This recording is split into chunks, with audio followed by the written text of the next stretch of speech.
So DJ, Mortal Kombat X 10. What are we calling it? Whatever you prefer. Okay, so, that came out this week. Happy Mortal Kombat Monday, or is it Kombat Tuesday? I got okay. And when thinking about Mortal Kombat, I don't know any bigger fan in my life for that series than you. So I figured you were probably the best person to go to the source for this. So, it's NetherRealm again, still like jumping on top of doing their fighting game stuff. And like one of the things that's really notable about Mortal Kombat is, and all the stuff they do, is their story mode stuff. So like this is one of those rare cases I get to ask, what's going on in Mortal Kombat 10? So MK10 takes place roughly 25 years after where MK9 left off, although it's sort of done in a Tarantino style, whereas it's completely out of order, and sometimes you'll jump back and forth in the timeline to sort of give background to characters or events. Mm-hmm. It's this time around it focuses more on 4 new characters that they introduced to the series, who are basically descendants of characters that you already know, which are Cassie Cage, who's the daughter of Johnny Cage and Sonya. Then you've got Takeda, who's Kenshi's son. Jackie Briggs, who's the daughter of Jax, and Kung Jin, who's the cousin of Kung Lao.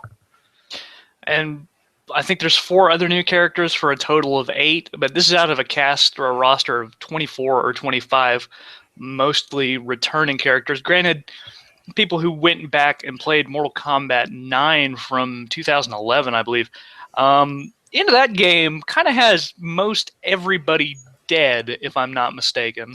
Yeah, most of the cast gets killed off. So is it just Quan Chi zombies everybody and we're just going with that? Is that our explanation? I'll try to do this without spoiling too much. It's okay.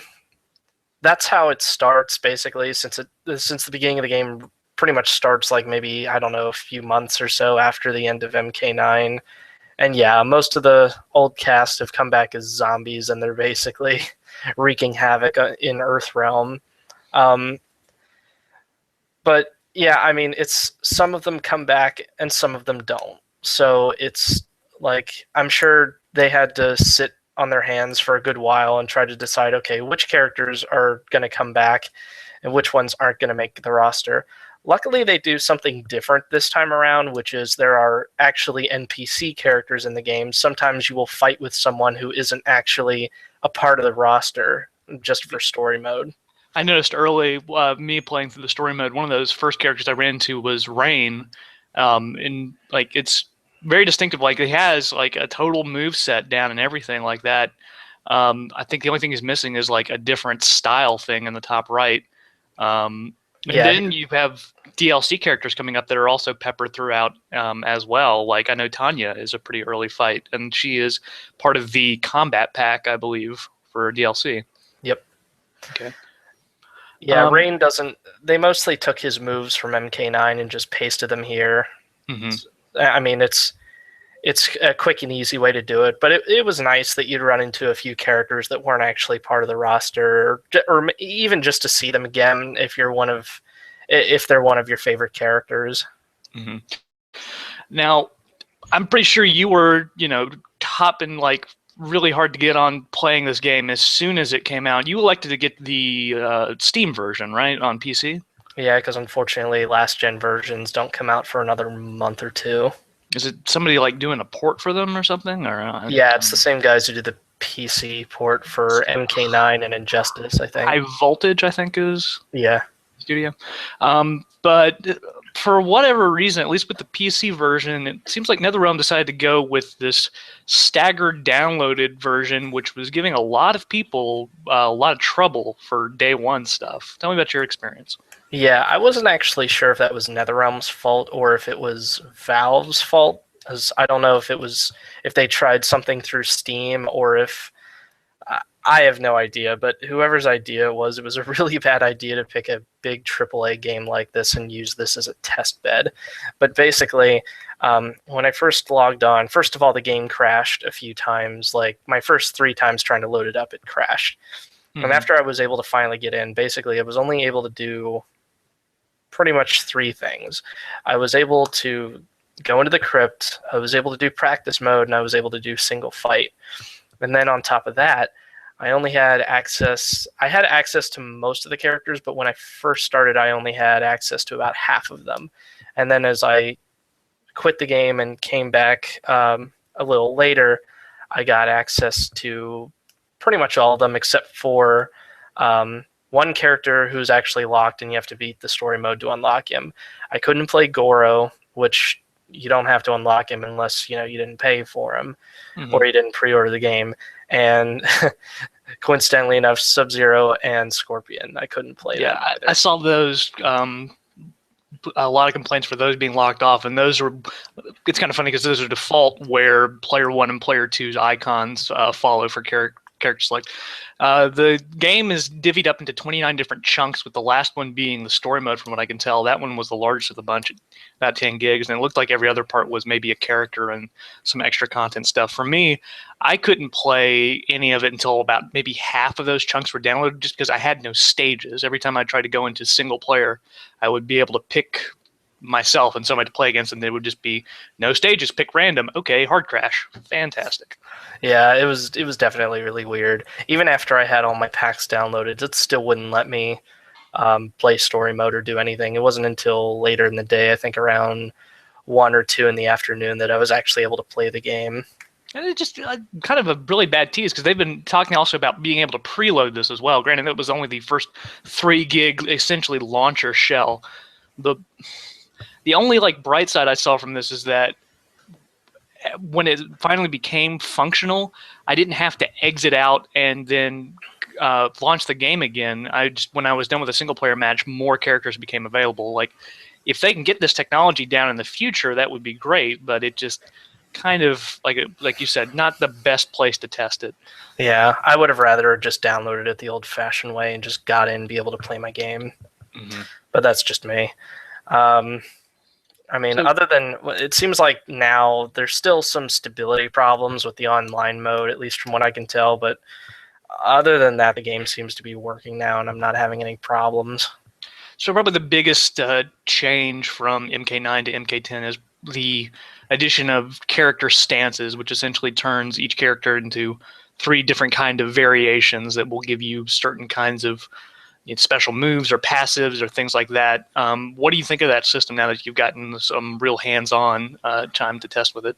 Um, I think it's probably my favorite part of the game, but it makes the game that much harder because since everyone has 3 variations, everyone has different combos in each variation usually. Sometimes you'll have a variation where someone doesn't have that many combos, but they have a ton of special moves. And then maybe you'll run into another variation which is very combo heavy, but they don't have many special moves at all.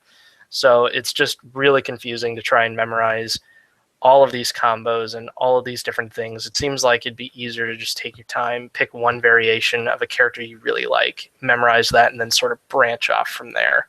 Where do you tend to fall on? Do you like combo-heavy characters with juggling, or do you like to have empowered special moves, or just really nifty passives like the ice armor or reptile speed?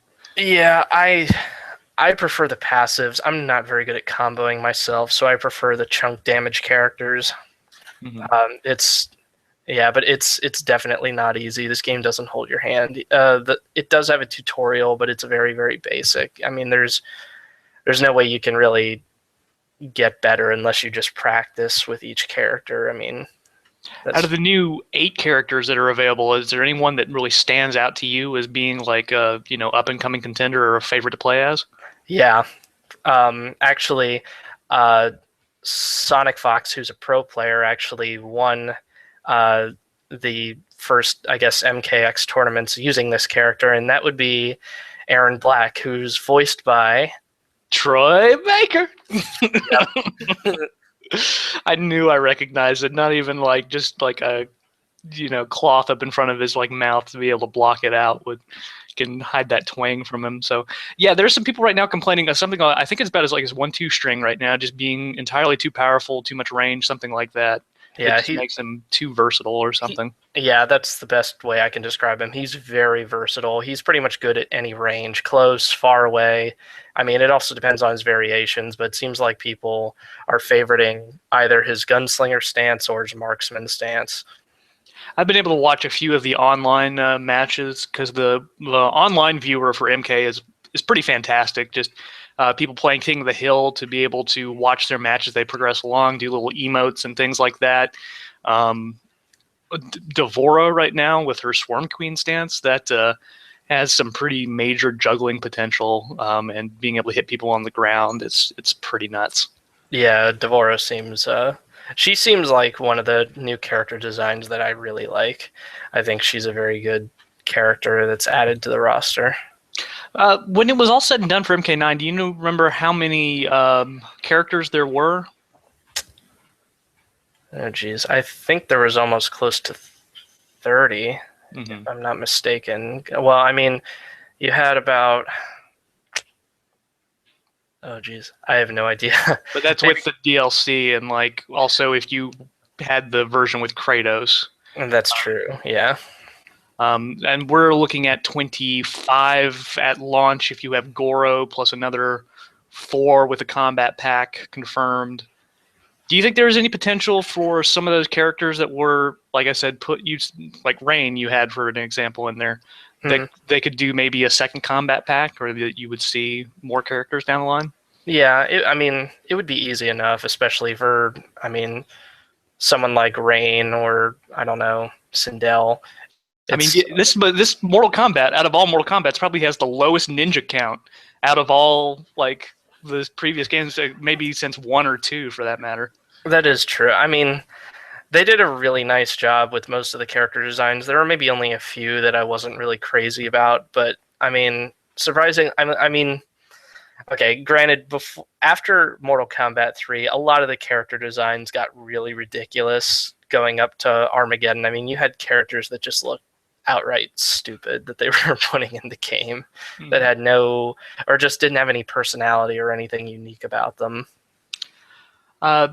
Mortal Kombat's also been known for a lot of its little novelty modes, like Test Your Might, Test Your Luck. Is there anything right now, or the towers, or the faction war system, does anything right now stand out to you as being something that is a lot of fun, or something that could give this game a little extra legs?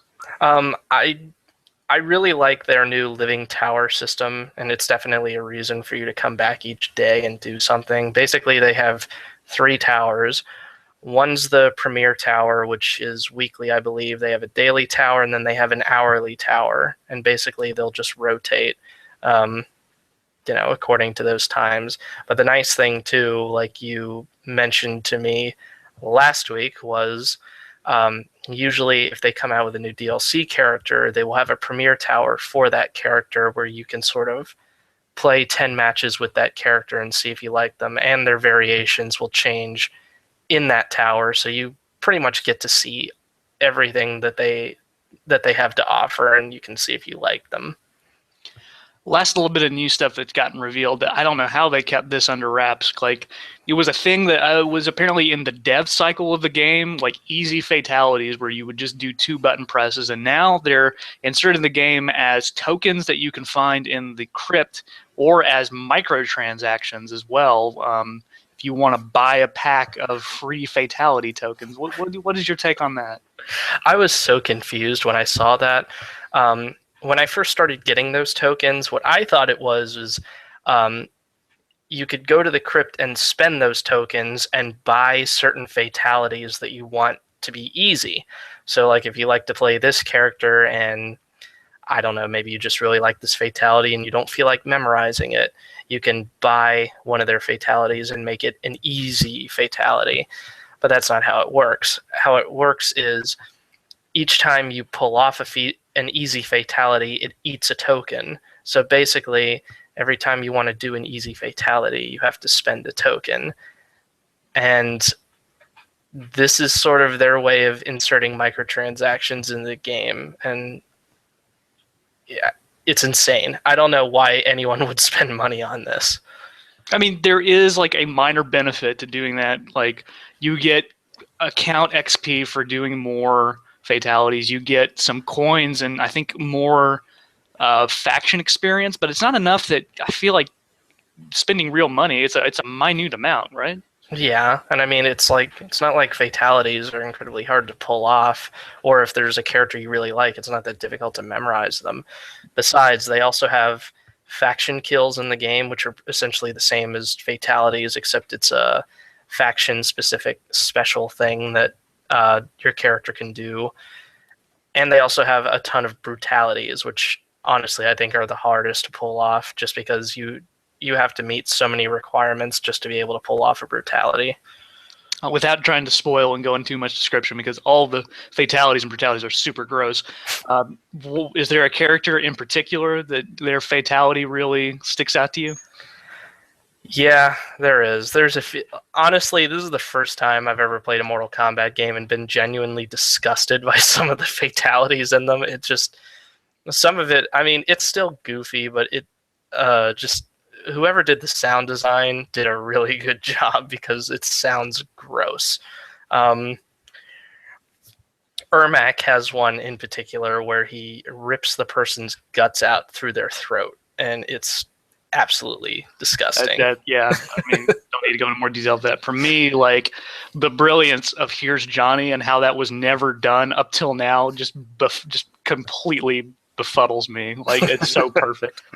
I think that's all the time we've got now. You've got a little bit more time to finish up playing the game before you start putting together your final thoughts for review. Mm-hmm. But right now, just off your gut instinct, where does this fall for you? I'm guessing pretty high. It's good.